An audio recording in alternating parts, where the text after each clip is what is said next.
उवाच विदुरस्तीर्थयात्रायां मैत्रेया त्वद्मने गतिं जिज्ञात्वा गत्वा हस्तिनापुरं यावाप्य विवीक्षितः यावतः कृतवान् प्रशांस्यताकोशारवाग्रतः जातैकभक्तिर्गोविन्दे सिद्धसोऽपर रामः।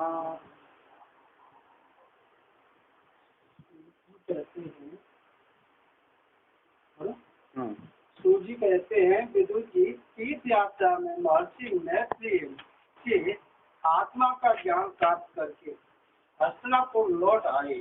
उन्हें जो कुछ जानने की इच्छा थी वह पूर्ण हो गई। ये जो अध्याय है त्रयोदश अध्याय, इसमें मैत्र मुनि और विदुर जी के बारे में कहा जा रहा है कि एक विदुर जी, विदुर जी कौन थे? वो तो कौरव के मंत्री थे, वो धृतराष्ट्र के राजसभा में, और उनके चाचा भी थे युधिष्ठिर महाराज आदि राजाओं के। फिर भी वो कह रहे हैं कि विदुर जी तीर्थ यात्रा चले गए थे। तीर्थ यात्रा में क्या करें?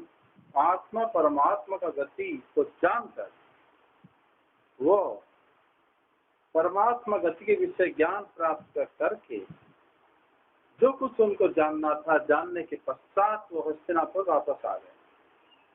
मतलब विदुर जी तीर्थ यात्रायां मैत्रेयाद आत्मनो गते, मैत्र जी के पास जाकर वहां पर क्या करे थे ना, वो जानकर जो जो विषय उनको जानना था, जानने के बाद फिर ये कहा करे हस्तिनापुर आ गए। साधारण कभी कोई विदुर जी बिल्कुल मुक्त थे, वो सब घर बार छोड़ के चले गए थे। अगर उनको ज्ञान प्राप्ति हो गया, ज्ञान प्राप्ति होने के बाद तो बंदा या तो हरिद्वार चला जाएगा, बद्रीनाथ चला जाएगा, तो दोबारा हस्तिनापुर आने क्या जरूरत है अपने घर। अगर वो ज्ञान हो गया तो ऐसा तो कुछ नहीं है कि इनको किसी ने भेजा था वापस आना है यहाँ पे। ये तो बिल्कुल चाहे तो आ भी सकते थे, चाहे तो नहीं आ सकते थे विदुर जी। लेकिन विदुर जी जब दुर्योधन ने उनको अपमान करा था, तो फिर उन्होंने जब पता चल गया था कि युद्ध अवसंभावी है और ये लोग श्री कृष्ण की बात को भी नहीं मान रहे हैं, तब उन्होंने क्या करे ना, घर वार छोड़ के चले गए थे।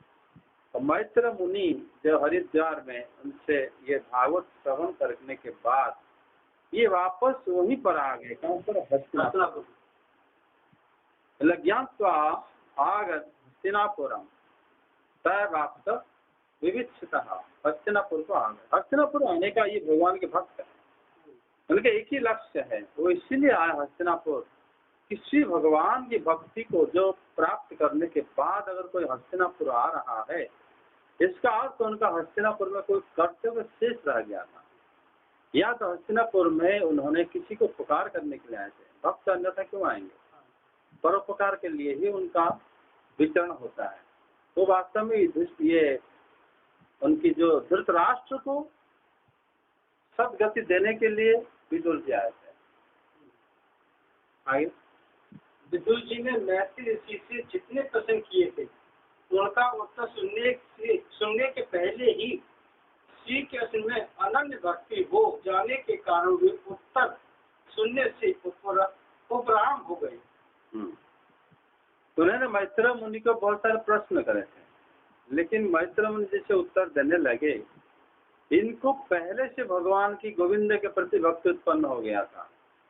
जब भगवान के प्रति भक्ति उत्पन्न हो गया तो फिर और कोई किसी विषय में जानने की आदमी के लिए शेष नहीं रह जाता, इसलिए उन्होंने छोड़ के आ गए। इसलिए छोड़ के बताया गया है यावतः कृतवान प्रश्न क्षता पैशरवाग्रतः जातैक भक्ति गोविंदे, जातैक भक्ति गोविंदे, भगवान में भक्ति उत्पन्न होने के कारण वो छोड़ के आ गया।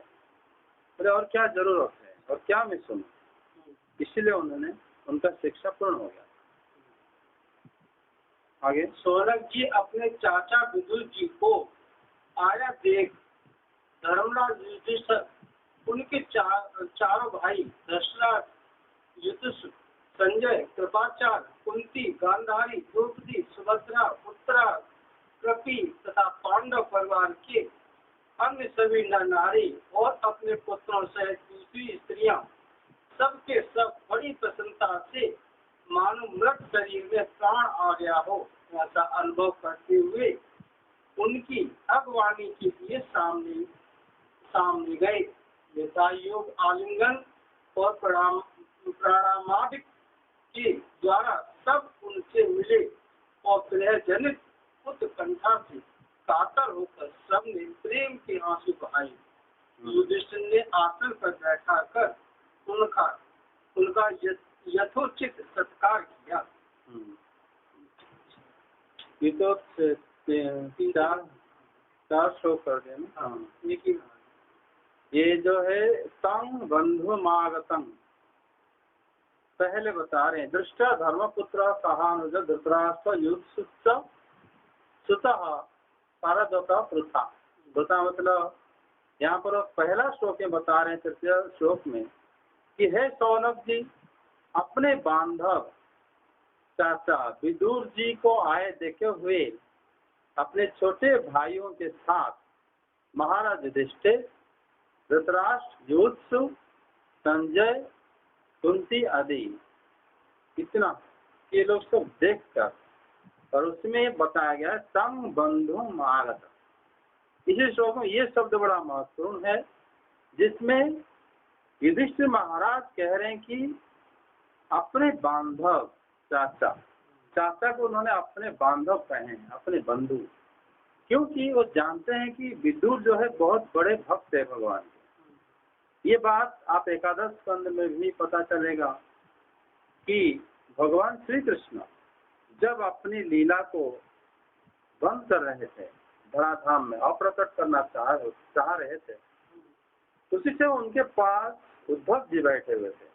उद्धव जी को श्री भगवान ने दिव्य ज्ञान उपदेश दिए, और मैत्र मुनि भी बैठे हुए थे भगवान श्री कृष्ण के पास।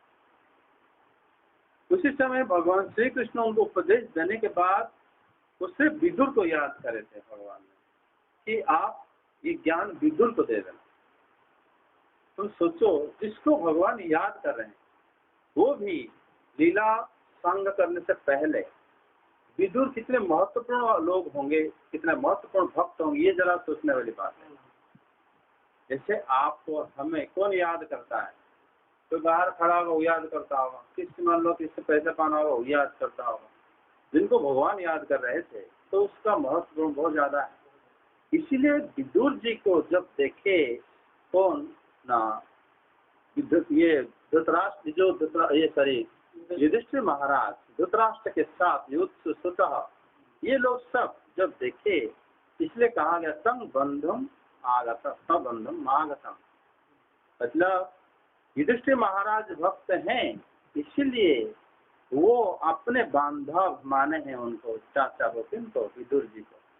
भक्त ही दूसरे भक्तों को अपना समझता है, इसलिए इस श्लोक में कहा गया है अपने बांधव चाचा विदुर को देखते हुए तो प्रसन्न हुए थे। कौन? युधिष्ठिर महाराज। दूसरे श्लोक में बताया गया गांधारी, द्रौपदी, सुभद्रा, उत्तरा, कृपी, अन्याश्च जामयः, पांडव ज्ञातयः, सुसुताः स्त्रियः, ससुताः स्त्रियः। यहाँ पर जितने नाम है, अब देखो सारे नाम स्त्रियों के नाम है, कोई जेंट्स नहीं इसमें। गांधारी, द्रौपदी, सुभद्रा, उत्तरा, कृपी और अन्यास्त जामय। अन्यस्त जाम मतलब अन्यों की स्त्रियां। फिर पांडव ज्ञातयः ससुता, अपने पुत्रों के साथ फिर स्त्रियां। सारे स्त्रियां यहाँ पर विदुर जी से मिलने आए थे। यहाँ पर एक संबंध बात यह है जो यहाँ कर कहा गया है ससुता, बच्चों के साथ। यहाँ पर बच्चे मतलब इससे ये पता चलता है परीक्षित महाराज भी उनको मिले थे। परीक्षित महाराज जो है वो भी उसी समय बच्चे ही थे, वो भी विदुर जी से मिले थे। और गांधारी, द्रौपदी, सुभद्रा, ये सब तो भगवान की बड़े बड़े भक्त हैं। उत्तरा, यहाँ पर उत्तरा कृपी, शब्द से ये पता चलता है विदुर जी की अपनी पत्नी भी उनको मिलने आई थी। हाँ, और जो सौसुता में जो बाकी परीक्षित महाराज आदि जो छोटे बच्चे थे वो भी मिलने आए थे। इस सबका नाम ही बड़े मतलब महत्वपूर्ण रखता है, जो कि भगवान श्री कृष्ण से उनका संबंध बताया जा रही। सारी स्त्रियां जो थे वो साधारण स्त्रियां नहीं थी।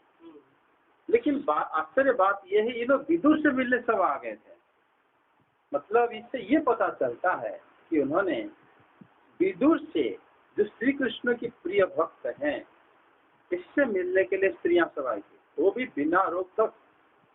इससे ये पता चलता है, जिससे भागवत में पहले बताया गया था, सुखदेव गोस्वामी जो घर से निकले थे, उनको देखकर जो स्नान कर रही थी सारे नदी में देवांगनाएं, जब देवताओं की जो कन्या स्त्रियां, वो लोग उठ के उनको स्तुति करे थे, वो भी बिना कपड़े पहने। और वेद व्यास जी जब जा रहे थे उनको देखे कपड़ा पहन लिए। तो सुखदेव गोस्वामी जैसे बिना रोक टोक स्त्रियां आके मिलती। यहाँ पर विदुर जी से के लिए एक श्लोक कहा गया है, सारी स्त्रियां उनसे मिलने आई थी। बस इससे ये पता चलता है कि विदुर जी भगवान श्री कृष्ण के बड़े प्रिय भक्त हैं, क्योंकि भक्त ही ऐसे होते हैं जिनसे स्त्रियां बेरोक टोक मिल सकती है, बात भी कर सकती है, अपने दुख बता सकती है। अन्यथा बाकी किसी पुरुष से कोई स्त्रियां मिलना बिल्कुल पसंद नहीं करती। इसी श्लोक में इसी तरह विदुर जी की महिमा को यहाँ मतलब वर्णन करने के उद्देश्य से श्लोक कहा गया है। उसके बाद कहा गया है जो 5वें श्लोक में, प्रत्युजग मुह सहर्षेण प्राण तत्व प्राण तन्व एवागतम। ऐसे कहा गया जैसे मतलब मूर्त शरीर में प्राण आ गए हैं, ऐसे उनको लगा।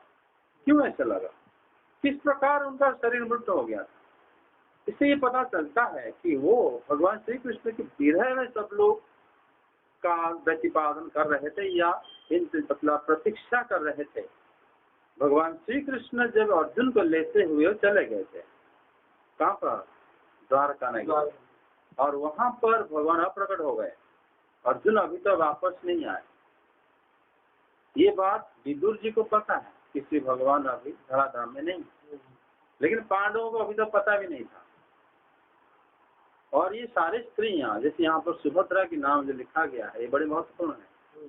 उनको वो सारे जो है मतलब बड़ी जैसे मृतक शरीर में प्राण आ गए, क्योंकि कृष्ण को देखो या कृष्ण के भक्त से मिलो, लोगों को उसी प्रकार ही भाव आ जाता है, क्योंकि विदुर जी बहुत बड़े भक्त ही हैं। इसीलिए जैसे मृत शरीर में प्राण आ गए, उसी प्रकार उनसे वो लोग मिले थे विदुर जी से। उसके बाद कहा गया है कि जैसे विरह उत्कंठा से कातर थे, वो लोग प्रेम आंसू बहाए थे। प्रेम आंसू बहता है किससे? कृष्ण की भक्ति से। ये सारे लोग बड़े भक्त थे, और वो लोग प्रेम में आंसू बहा ले रहे थे, भगवान श्री कृष्ण को भक्ति करते हुए, याद करते उनके विरह से। ये आंसू उनके अंदर से स्वतः निकल रहा था। और वो लोग इसलिए ये बात जो है विदुर जी जब देखे, विदुर जी को युधिष्ठिर महाराज ने पूजा किया। ये बात विदुर जी जब उत्तर देंगे पता चल जाएगा आगे। जब वे भोजन एवं विश्राम करके सुखपूर्व आसन पर बैठे थे, तब युधिष्ठिर ने विनय से झुककर सबके सामने ही उनसे कहा। हाँ, 7वें श्लोक में ये बड़ा महत्वपूर्ण है कि उन्होंने युधिष्ठिर महाराज ने क्या करे थे ना, जो प्रश्न करे थे, तंग भुक्तवंत मासिनं विश्रांत सुखमासन। पहले तो ये विश्राम कर चुके थे, भोजन कर चुके थे, फिर विदुर जी को उन्होंने सुख पूर्वक बैठे आसन पर बैठाए हुए थे, तब उन्होंने कैसे प्रश्न करे? प्रश्न या बनतो, प्रश्न अवनतो, मतलब नम्रता पूर्वक प्रश्न कर रहे हैं। अगर एक राजा किसी को बड़े नम्र से प्रश्न कर रहे हैं, तो जिनको प्रश्न किया जा रहा है वो कोई विशेष व्यक्ति होगा। दूसरे बात, जो प्रश्न ही पूछ रहे हैं वो प्रश्न ही बड़ा महत्व होगा। नहीं तो युधिष्ठिर महाराज जो राजा है सबके, वो विनम्र होकर किसको क्या पूछ रहे हैं?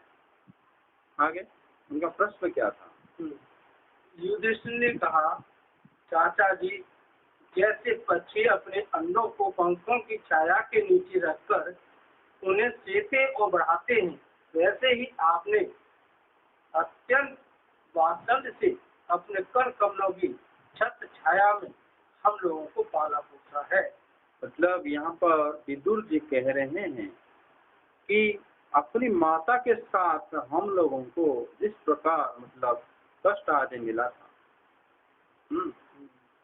और आप युष्मत् पक्ष छाया समेधितान, जैसे मतलब पत्र छाया में जैसे पंछी छाया करके अपने बच्चों को पालन पोषण करता है, पंछी अपने बच्चों को अत्यंत स्नेह पूर्वक छाया प्रदान करते अपनी पंख रूपी छाया के अंदर रख देता है, उसी तरह आपने पक्षपात छाया हमें करे थे। पक्ष मतलब हमारे पक्ष आप हमेशा लेते थे।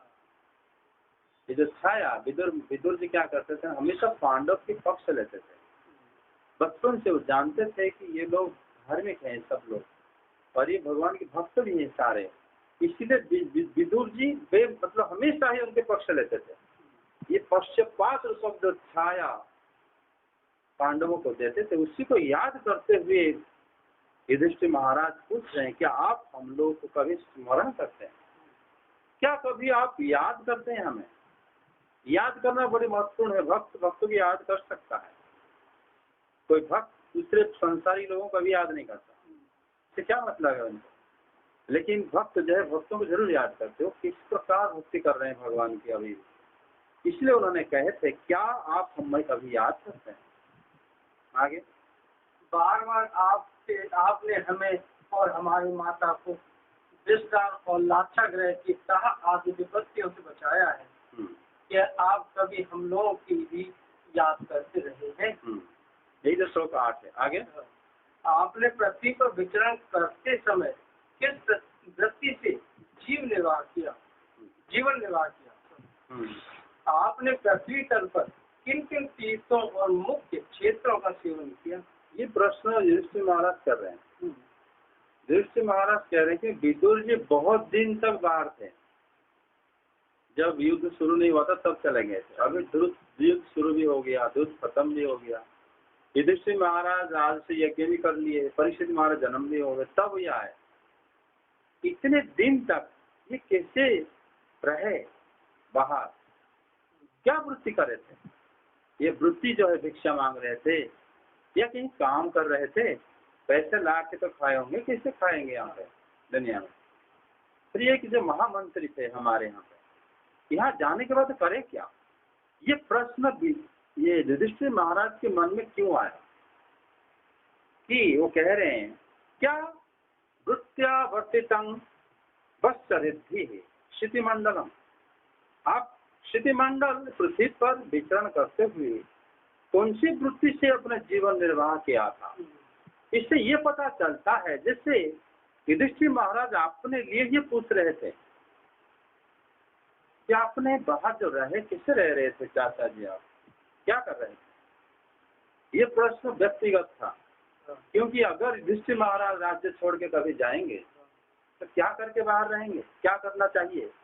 एक प्रश्न है कि क्यों राज्य छोड़ के जाएंगे? क्योंकि अभी अब समय आ गया है, अपनी जो पौत्र है परीक्षित को राजा का राज्य सौंप देंगे और मैं जाना चाहता हूँ, ताकि बाकी जीवन परमार्थिक मार्ग में बिता दूंगा भगवान को स्मरण करते हुए। आपने जिस प्रकार ये सब करा था, आपने कैसे करा, कैसे रहा था, ये जानना चाहते थे।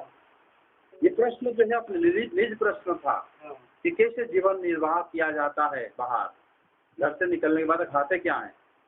मांग के खाना चाहिए या कहीं काम करके फिर खाना चाहिए?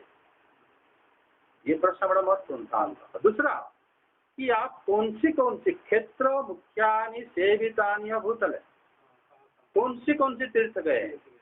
देखो तीर्थ भी हम लोग अभी भी वृंदावन तीर्थ है, कोई जैसे मान लो मथुरा जाता है, कोई पूरी जाता है, कोई बद्रीनाथ जाएगा, कोई कहेगा मैं जाऊंगा गंगोत्री, कोई जाएगा मान लो यमुनेत्री, कोई कहेगा नहीं मुझे जाना है बाबा गोरखनाथ जहाँ पे जन्म हुए थे।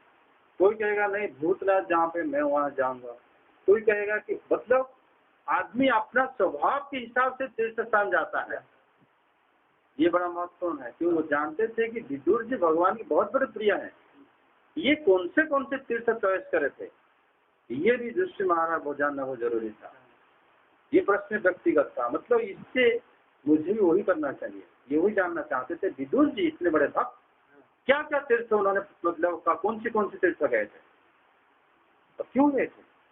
अगर वो तीर्थ गए थे जरूर वो भगवान श्री कृष्ण को प्रिय होगा, तो मुझे वो भी जाना चाहिए। तो ये जो प्रश्न था युधिष्ठिर महाराज से, प्रश्न बड़ा महत्वपूर्ण था। आगे, प्रभु आप जैसे भगवान के प्यारे भक्त स्वयं ही तीर्थ स्वरूप होते हैं। आप लोग अपने हृदय में विराजमान भगवान के द्वारा तीर्थों को भी महातीर्थ बनाते हुए विचरण करते हैं। मतलब यहाँ पर वो कह रहे हैं कि स्वांत सेन गदा भृता, हृदय में विद्यमान श्री भगवान के द्वारा ये क्या करते हैं, आप जैसे भक्त जो है तीर्थाटन जब करते हैं, तीर्थ आयाटन करने के लिए नहीं करते, अपितु तीर्थों को कृपा करने के लिए आप जाते हैं। क्योंकि तीर्थ लोग जब तीर्थ कोई जाता है तो वो पापी लोग तीर्थ जाते हैं, पाप छड़ा के आते हैं, लेकिन आप लोग तीर्थों के ऊपर कृपा करते हो क्योंकि आप हृदय में भगवान को धारण करते हुए जाते हैं। आप जैसे ही तीर्थ जाते हो तीर्थ पवित्र हो जाता है। तीर्थ में जितने पाप सब पापी छोड़ के आते हैं उसको आप जैसे भक्त ही जाके उसको पाप मुक्त कर देते हैं तीर्थ को। इसीलिए कहते हैं कि मतलब तीर्थी कुर्बन्ति तीर्थानि स्वांतस्तेन गदावृता, आप अपने हृदय में भगवान को धारण करते हो, इसीलिए तीर्थ को जैसे आप पहुंचते हो आपको स्पर्श करते ही पूरा तीर्थ पवित्र हो जाता है। इसका अर्थ ये भी है भक्त जहाँ पर रहता है वो जगह तीर्थ होता है। विदुर जैसे महात्मा वो अगर कहीं पर खड़े हैं बैठे हुए हैं तो जरूर तीर्थ है। इसीलिए प्रश्न भी बताए थे आप जैसे संत को तीर्थ पे जाने की क्या जरूरत है, और आप स्वयं तीर्थ को उल्टा कृपा करते हो, विदुर जी को उन्होंने बोले। आगे, चाचा जी आप तीर्थ यात्रा करते हुए द्वारका भी अवश्य ही गए होंगे। वहाँ हमारे सुहृद एवं भाई बंधु यादव लोग जिनके एकमात्र आराध्य देव श्री कृष्ण हैं, अपनी नगरी में सुख से तो है न। आपने यदि जाकर देखा नहीं होगा तो सुना तो अवश्य ही होगा। तो यहाँ पर युधिष्ठिर महाराज का अपने मन की बात अभी शुरू करें कि अपी ना हम, मतलब हमारे भी जो सुहृद वगैरह हैं वो लोग भगवान श्री कृष्ण को देवता मानते हैं, मतलब भक्ति करते हैं। यदुवंशी वो द्वारका में कैसे हैं, आपने यहाँ तो खुद गए होंगे द्वारका, या सुना तो होगा आप जो बाहर थे, तो बताइए आप यहाँ पर अपी ना हम, मतलब हमारे सुहृद होते हुए भी वो लोग भक्त हैं। इसका अर्थ हम भी भक्त हैं। अपी मतलब भी, मतलब हमारे जो बांधव जो रहते हैं हस्तिनापुर में, क्योंकि मेरे माता जो है कुंती देवी है, कुंती देवी के भाई वसुदेव जी हैं, तो वो हमारी सुहृद हो गए, हमारे मतलब संबंधी हैं।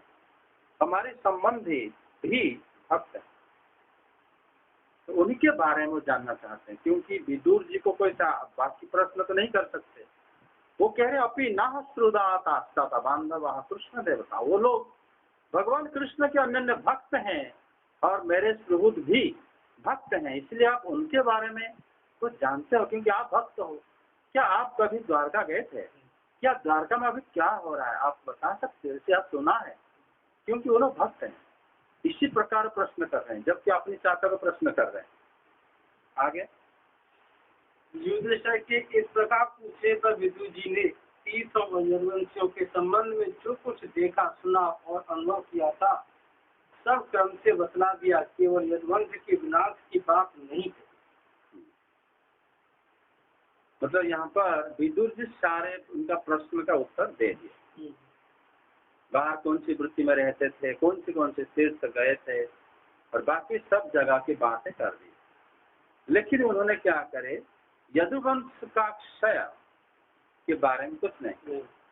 मतलब यहाँ पर इत्युक्तो धर्मराजेन सर्व सत समर्पण यथानुभूतम क्रमशो दीना यदुकुल क्षयम।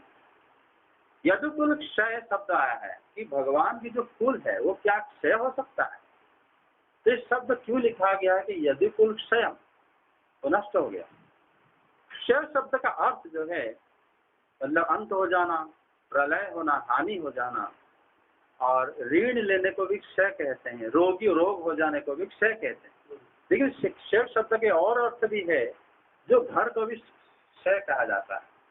मतलब जो धृतराष्ट्र ने जो विदुर जी को जो प्रश्न किया जाता है, युधिष्ठिर महाराज जो प्रश्न करे, वो प्रश्न से ये पता चलता है, ये प्रश्न ने बताए, विदुर जी उनको जो उत्तर दे रहे थे, उत्तर से पता चल रहा था कि ये जो है उत्तर यदुकुल कुलक्षयम, यदुकुल को वो क्षय जो है, यदुकुल क्षयम शब्द का अर्थ है कि वो कैसे यदुवंश की कैसे वो अपने घर में रहे, उस बारे में बताया नहीं। ये बात होता है क्या, बड़े रहस्य बात है।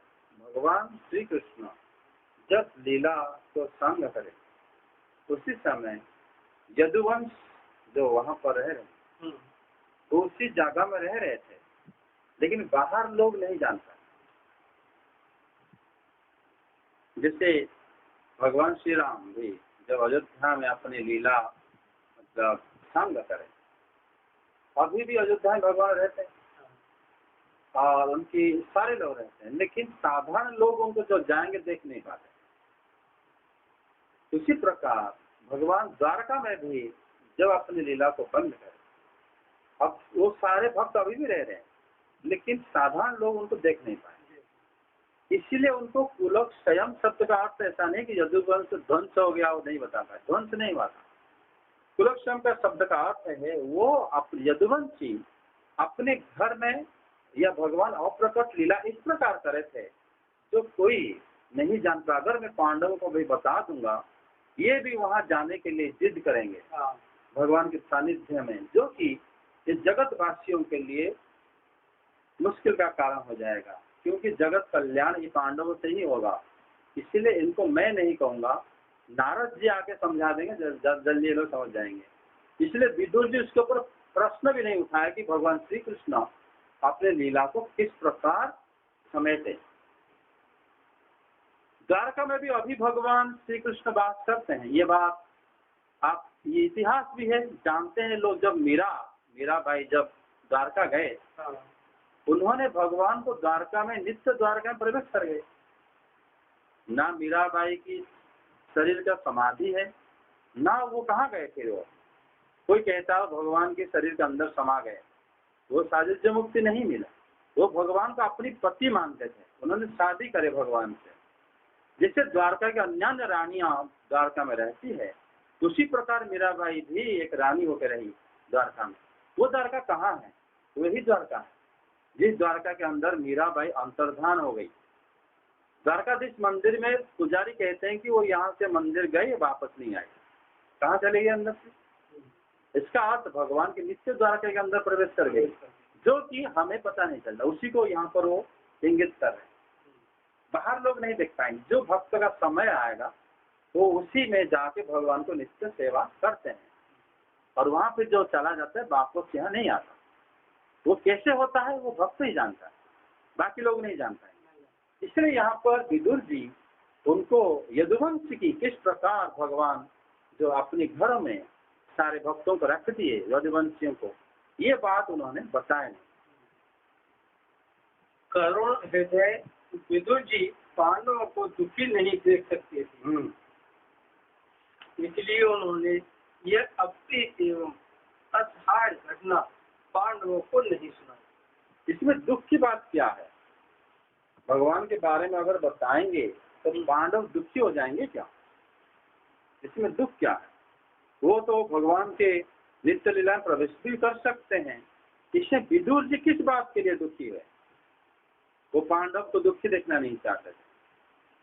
विदुर जी ये जानते हैं कि विदुर जी कि पांडव लोग भगवान के आदेश से अभी जगत कल्याण के लिए ही इस जगह में उनका रहना जरूरी है।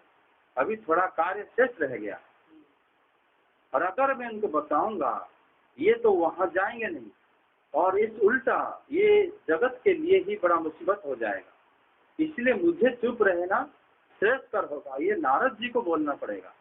नारद जी आके उनको सारे डिटेल बता देंगे और मैं इसके लिए योग्य नहीं हूँ, मैं नहीं बताऊंगा। इसलिए विदुर जी जो है उनको पांडवों को जो है यदुवंश के बारे में कुछ नहीं बताया। आगे इसलिए उन्होंने यह अप्रिय एवं असार घटना पांडवों को नहीं सुनाई, क्योंकि वह तो स्वयं ही प्रकट होने वाली थी। पांडव विदुर जी का देवताओं के समान सेवा सत्कार करते थे। वे कुछ दिनों तक अपने बड़े भाई धृतराष्ट्र की कल्याण कामना से सब लोगों को प्रसन्न करते हुए सुख पूर्वक हस्तिनापुर में ही रहे। एक्चुअली उन्होंने जो बताया गया है कल्याण, किसके कल्याण के लिए रहे वो? कौन? विदुर जी। वो रहे अपने बड़े भाई।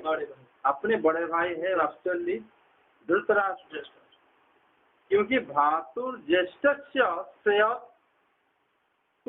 सर्वेशम, अपने बड़े भाई धृतराष्ट्र के कल्याण के लिए वो रोके थे विदुर जी। वो युधिष्ठिर के कल्याण क्या करेंगे? ये तो स्वयं भक्त हैं सब लोग, वो भी भक्त संग चाहते हैं कि विदुर जी जितने दिन रहेंगे उनके साथ संग होगा, लेकिन वो कल्याण करना चाहते थे किनके?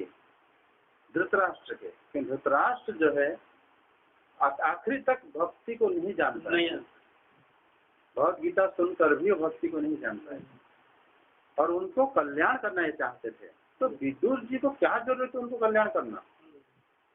क्योंकि विदुर जी जो है वो यमराज जो यहाँ पर जन्म लिए थे, अभी यमराज के पद में वापस जा रहे हैं विदुर जी, शरीर छूट जाएगा। तो जब वापस जाएंगे ये धृतराष्ट्र वगैरह वहीं पर जाएंगे अभी दंड पाने के लिए, तो विदुर जी सोचे कि मैं क्यों जानबूझ के इनको दंड दूंगा, हो सके तो जितना हो सके मुझसे इनको दंड कम करा दो। तभी वो आए थे उनके कल्याण करने के लिए। अन्यथा विदुर जैसे महात्मा, क्योंकि देखो एक दूसरे श्लोक आगे वाला श्लोक में बात बताया जाएगा। विदुर जी तो साक्षात धर्मराज थे। मांडव्य ऋषि के साथ से ये 100 वर्ष के लिए शूद्र बन गए थे। शूद्र बन गए। इतने दिनों तक यमराज के पद पर आर्यमा थे और वही पापियों को उचित दंड देते थे। यहाँ पर देखो अचानक उन्होंने जो अपने भाई के कल्याण करने के लिए रहते थे, वहाँ पर धृतराष्ट्र को कल्याण करने के लिए विदुर जी रह रहे। उसके बाद ये जो श्लोक कहा गया है कि मांडव ऋषि के श्राप के कारण वो शूद्र के शरीर में 100 साल के लिए आए हुए। कौन? विदुर जी। ये बात कहने की क्या जरूरत है? किसने पूछा भी नहीं था कि वहाँ है कौन है ये। इसलिए यहाँ पर बताया गया है। इसका मतलब ये ऊपर श्लोक से संबंध है इसका। वो इसीलिए अपनी भाई जिनके परिवार में जन्म लिए, वो चाहेगा कि इस जगह में इनका कल्याण हो जाए। अगर मैं यमराज के पद पर वापस चला जाता हूँ, पहले तो धृतराष्ट्र आएगा दंड पाने के लिए, तो मैं किस जिनके साथ रहा था उनको किस प्रकार दंड दे सकता हूँ? तो मैं चाहूंगा कि उनका दंड ना मिले कम से कम। इसीलिए उन्होंने उनके कल्याण के भातृ ज्येष्ठ श्रेष्ठ सर्वेशम, ये जो कहा गया है इसका मतलब वो अपनी बड़े भाई धृतराष्ट्र को कल्याण करने के लिए वहां आए थे, क्योंकि ये खुद यमराज हैं जिनको उचित दंड देने का काम करते हैं। जैसे बताया दंड यथावत भरकारिषु, यथावत कारिषु, ये लोगों को मतलब उचित दंड देते थे। ये कौन? विदुर जी। और इसमें इसलिए वो क्या करते थे ना, अपने बड़े भाई को कल्याण करने के लिए उनके घर आए हुए थे। इसमें स्वामीपाद बताते हैं, श्रीधर स्वामीपाद की जो विदुर जी जो यमराज थे, महाजन है, इसलिए धृतराष्ट्र को उपदेश देने के लिए वहां पर रुके हुए थे।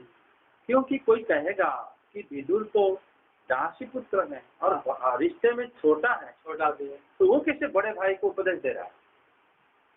श्रीधर स्वामी बाप कहते हैं इसीलिए ये श्लोक लिखा गया है कि विदुर जी स्वयं यमराज थे, इसीलिए उन्होंने धृतराष्ट्र को उपदेश दे सकते हैं, इसलिए वहां आए थे।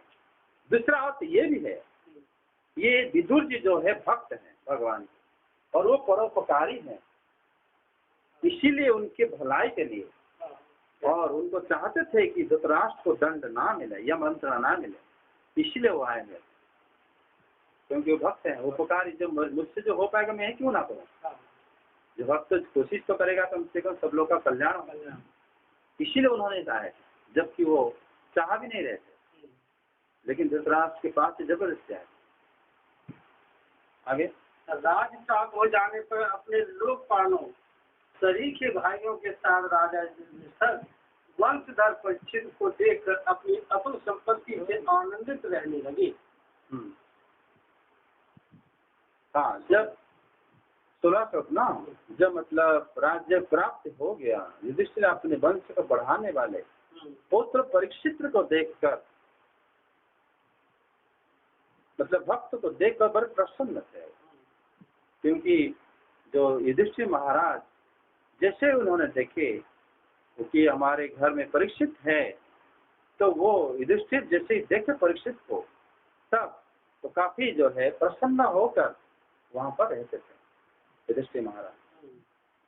आगे इस प्रकार पांडव ग्रस्त के काम धंधों में रम गए और उन्हीं के पीछे एक प्रकार से यह बात भूल गए कि अनजान में ही हमारा जीवन मृत्यु की ओर जा रहा है। यहाँ पर जो बताया गया है कि इस तरह गृह कार्य में लगे हुए परमात्मा की इच्छा के अनुसार वो लोग पांडव के लिए अत्यंत भयंकर काल आ गया था। भगवान की इच्छा से आया था। प्रमत्तानां अभिज्ञातः, उनको पता नहीं था, क्योंकि विदुर जी वो बात नहीं बताते, वो महात्मा है, वो जानते हैं कि इनको नहीं बताना चाहिए, और ये स्वयं ही उसको इनको पता चलेगा, वो सही रहेगा। अभी बताने से जितने समय बचा है इनको जानने में, उतना समय में भी अघटन हो जाएगा, इसीलिए वो नहीं बताया। आज यहीं पर 11:30 हो गया।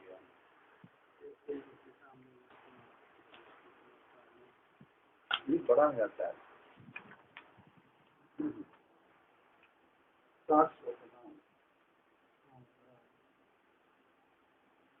हरे कृष्णा। श्री कृष्ण गोविंद हरे मुरारी, हे नाथ नारायण वासुदेव, श्री कृष्ण गोविंद हरे मुरारी, हे नाथ नारायण वासुदेव,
जय गणपत सिंह जय जय महाराज जय जय विदुर जी की जय भक्त की जय जय जय श्री राम जी।